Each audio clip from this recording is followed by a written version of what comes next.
When we think of emergency planning, I actually think of it like insurance.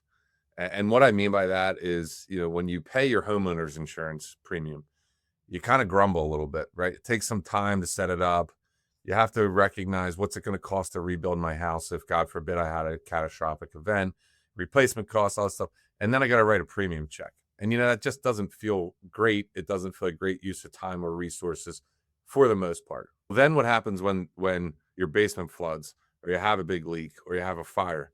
I don't think I've ever heard someone say, I wish I didn't have insurance or pay the premium or put the time into planning that accordingly. And I think emergency planning is basically the same thing in financial planning. We have to put the time in. We have to look at, of course, a lot of unfortunate potential future events or risks that could derail an overall healthy financial plan.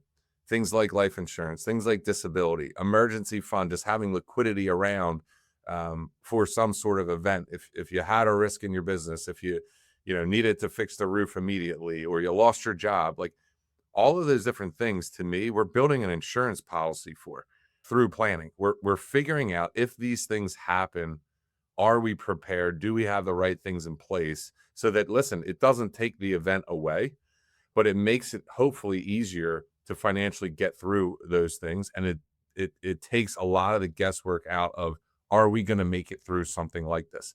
Um, I think the easiest one to talk about is premature death.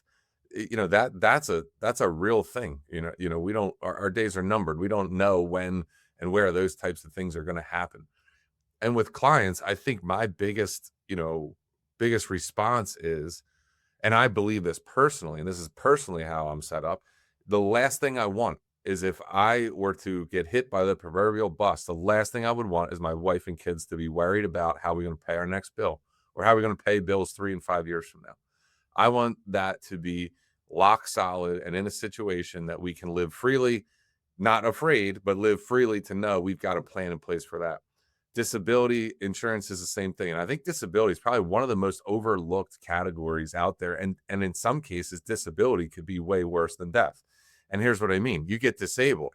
Well, if you're disabled, you can't work, right? Likely can't work, and you maybe can't do your own job. You could do some sort of a job. Well, then what happens?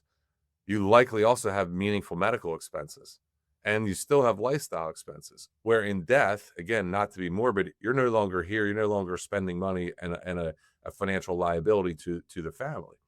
So in a lot of cases, I like disability and say, well, disability better be taken care of in the right way too. That's a very annoying insurance that people look at. And I don't disagree with insurance is expensive and all, but what are we getting, by putting some of that stuff in place? I think it's super important to have the right group of trusted advisors as a part of that emergency plan. And we encourage clients, and I don't want to say, require, but we almost require clients that are married for both spouses to be engaged with our team. Because if one spouse, something were to happen, we want to have a relationship with the other spouse. We want to have a trust building that they know they can come to us and we can help sort through. We can enact the emergency plan.